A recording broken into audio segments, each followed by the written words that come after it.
हम यही सोचते हैं कि पूरे ब्रह्मांड में सिर्फ एक पृथ्वी है, लेकिन ऐसा नहीं है। ब्रह्मांड में हजारों पृथ्वी जैसे ग्रह हैं। जीवन पृथ्वी के अलावा कितनों पर है यह पता नहीं। खगोलविदों का दावा है कि हमारी आकाशगंगा में पृथ्वी जैसे लगभग 100 अरब ग्रह हो सकते हैं। इस तरह ब्रह्मांड में मौजूद 500 अरब से ज्यादा आकाशगंगाओं से गुणा की जाए तो हमारे ब्रह्मांड में लगभग यह संख्या सेक्सटिलियन बताई जाती रही है। हमारा सबसे नजदीकी संभावित रहने योग्य ग्रह ताऊ सेटी ई कोर है। ताऊ सेटी ई कोर पृथ्वी से 11.9 प्रकाश वर्ष दूर है। अब तक के सबसे तेज स्पेसक्राफ्ट से भी वहां पहुंचने में करीब 51,000 साल लग जाएंगे।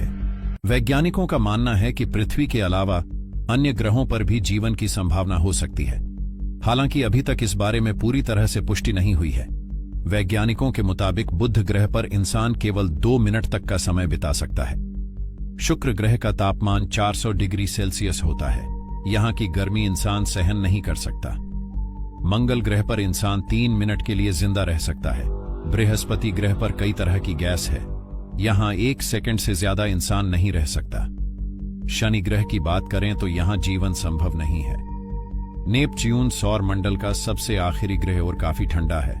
इसके अलावा इस ग्रह पर भी काफी गैस है, जिसकी वजह से यहां इंसान कुछ सेकंड से ज्यादा नहीं रुक सकता है।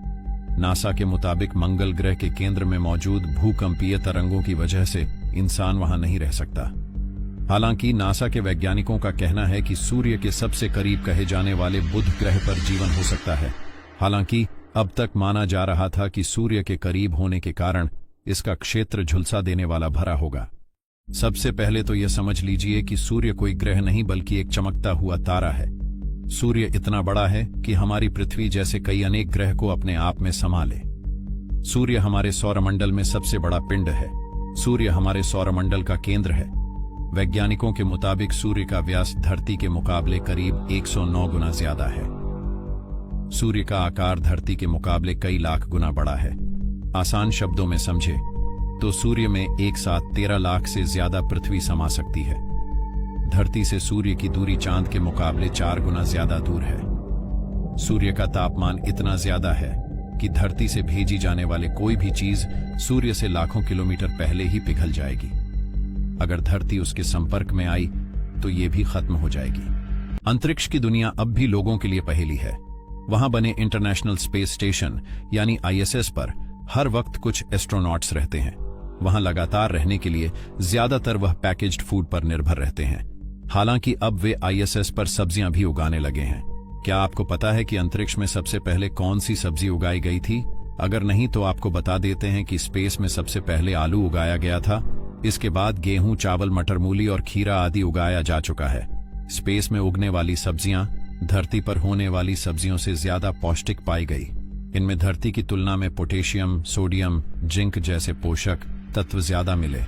वैज्ञानिक रोजाना कई तरह की खोज करने में जुटे रहते हैं। ऐसी ही एक नई रिसर्च ने सभी को हैरान करके रख दिया है।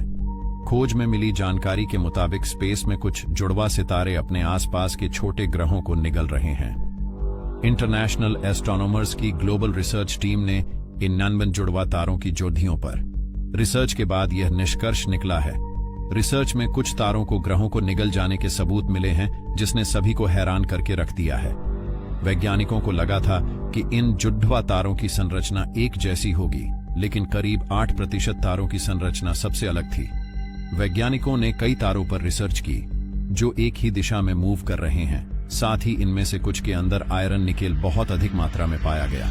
7 करोड़ साल पहले दिन काफी छोटे होते थे। उस समय 23.5 घंटे का ही दिन होता था।